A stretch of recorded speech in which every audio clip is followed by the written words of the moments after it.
There's a fun bit of insanity circulating on X over the past day, and it's about NIO and their amazing battery swap stations. Wouldn't you like to have just one for yourself? It's so much better than charging. Of course it is. Why wouldn't it be? And it's not, because the whole thing is nonsense, and if that's where you start, you're going to end up in a bad place. I'm Brian. Welcome to my Tesla weekend.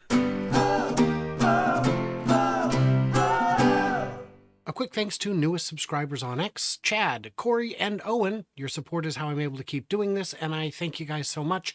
You get all kinds of bonus content. You get to see my daily media bias tracker as it goes out every day. A lot of good stuff, Thank you so much. I appreciate it. So this graphic, it's circulating. It's terrible. It's very dumb. Which would you rather have? With NIO, you can get quick battery swaps for cheap, and you can upgrade your batteries, you can lease them, and you get so much more range. Why would you ever want to do a Tesla? You wouldn't. Of course you would not. So let's start with the claims here. Battery swap in just 4 minutes. No, the swap itself takes 4 minutes. People who've used them find that it's a minimum of 6, because you have to pull the car in, you have to line it up, you have to do all the things. And if anything goes wrong, it takes longer. So right out of the gate, you're starting with a lie, an exaggeration of 50%, and that assumes that no one is in line in front of you. If anyone is in line in front of you, which there would be at peak times, then you've got a problem. And if it's not full, then what are you doing? Because this isn't an alternative to 6 cars an hour or 10 cars an hour. This is an alternative to 6 cars all at once or 10 cars all at once that can all be out immediately. And then they say, oh, and on the Tesla side, a supercharger takes 60 minutes plus. What are you talking? Okay, so I'm just going to tell you right now, whoever wrote that has never charged a Tesla. Are you going from 0 to 100%? Because that's not a thing people do. Even NIO doesn't do that. They charge to 90% for their packs. They've said, we're not going to charge them to 100%. It would cause too many failures and we can't afford it. It's irresponsible. So you wouldn't charge 0 to 100. You probably wouldn't charge 0 to anything. You'd probably charge at worst 5, 10%. I've never gone below, I think, 13%. But a normal charging session at a Tesla supercharger is about 20 minutes. I don't think I've ever been at one that long. I think 15 minutes is the most I did, because it gives you so much juice you can get to where you're going. Got a road trip coming up. Go to CES. We'll see how that plays out. It'll be fun. Average cost. Oh, let's look at the average cost for a battery charge.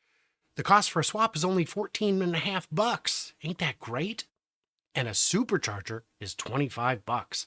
Well, that $25 assumes maybe you're taking a Plaid and charging it 0 to 100 at 25 cents, or a Y 0 to 100 at 33 cents. By the way, I've only paid over 30 cents, I think, once, and I've paid as little as 12 cents at a supercharger. It was the middle of the night. It was by the mall. No one was using it, off-peak times. So that part, again, 2 lies in one, but the average cost of $14.55, there's a problem there. If that pack is really like 100 plus kilowatt hours, which it would have to be, probably 150, if it's 150, that means they're selling you juice at 10 cents a kilowatt hour. That's going to be below their cost sometimes. If it's 100, then we're at, what would that be? 100 kilowatts, that'd be 14.5 cents.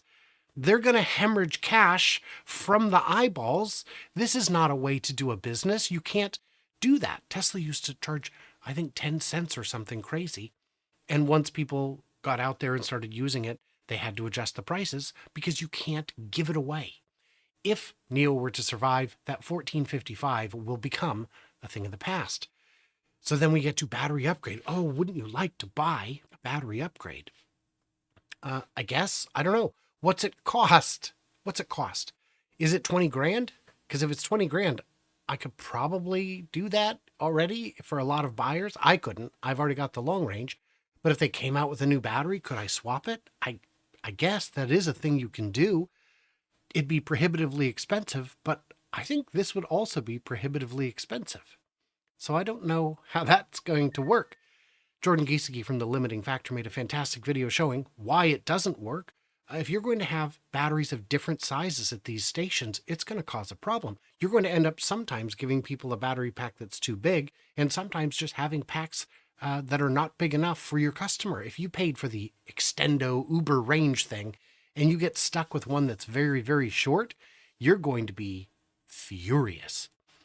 So battery upgrade, fine. Battery leasing, you put that as a positive? Why would I want to lease my battery? That's a terrible idea.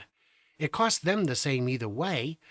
Just buy the battery. The warranty on batteries in the US is already 8-year, 100,000 mile minimum. That is the law. If the battery is going to fail during that time, you get a new one already.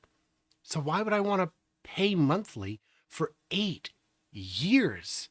That's 96 payments. Even if it's only $100 a month, that's kind of too much for a battery that's already guaranteed. That's an awful thing. Don't put that on your checklist. Then we get to the real fun, max range. Have you met him? He's a great guy. Max range 620 plus miles. I'm just going to call you out on that right now. That is not real world range. That's not even the EPA range. That's not even the NEDC range they use in Europe. That's the CLTC range they use in China. Real world tests show that the CLTC range is off by about 35%. So right there, you're back down to 400, which all of a sudden, the battery size, the car size, it makes sense. You're not putting a Hummer battery in it. Please don't. No, about 400. That makes a lot more sense for the biggest battery you can possibly fit in a sedan with today's technology.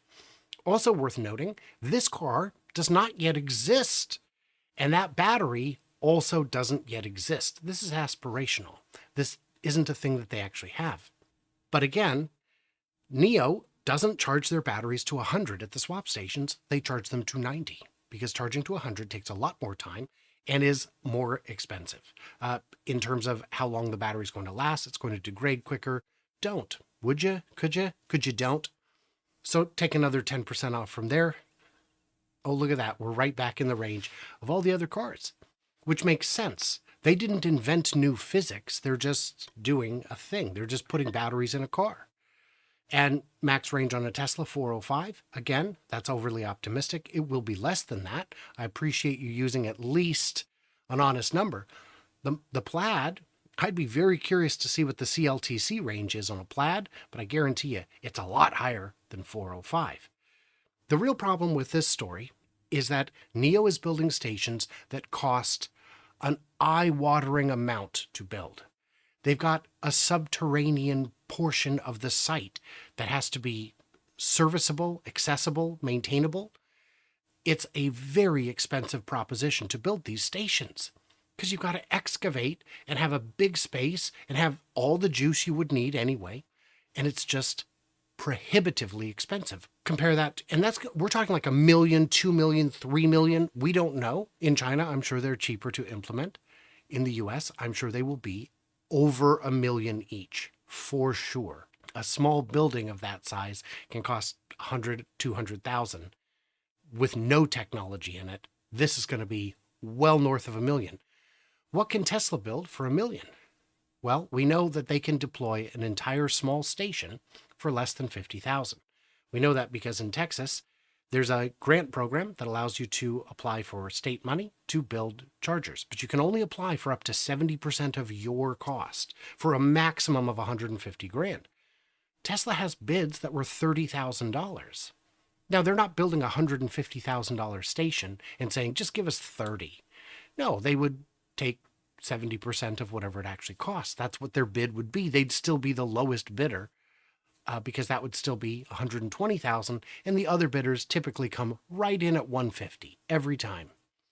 So their cost is much lower. They build them much quicker. They roll off an assembly line. They're prefabricated. They go out to a site and they just drop it in. That's why they are able to build so many, so quickly, and so cheaply. If you want a battery swap station on every corner, my friend, it is going to cost $1 kajillion. I've had people say, well, yes, but they're going to share this technology with others. Other companies will be using NIO swap stations. That's, first of all, no, they won't. Second of all, that's worse. That's so much worse. those companies would come in expecting something free. They would expect to get more benefit from NIO than they provide in terms of funding. Otherwise, they'd just build their own, wouldn't they? No, they would do, but the big problem is the engineering. Do you know what it takes to get another company's car to match to your swappable battery? It would require an army of engineers to reach a consensus ever. That's hard enough within one company, but across several companies, it is impossible. That's never going to happen. So you can't roll them out, you can't afford them, and at the end of the day, now you've got a station that's got a maximum throughput of 6 to 10 per hour versus an entire Tesla charging station, which could have 40 stalls, each running 2-3 cars an hour, which on holiday weekends they do. When I charged on Thanksgiving, the station told me, we'll start idle fees at 80% because you get maximum speed from 20 to 80. And when you hit 80, my friend, we'd really like you to clear the stall so others can use it. And I did. I didn't even go to 80. I went to probably 60 or something. I don't remember. It worked. It just worked. So the throughput doesn't work. These NIO investors are concerned that we're trying to lie to them, that we're trying to pull the wool over their eyes, and we're not. We're telling you to open your eyes and be skeptical of these crazy claims. If you had a 620-mile battery, you would stop making swap stations. And if you had swap stations that actually worked, that you could actually deploy, you wouldn't need a 620-mile battery.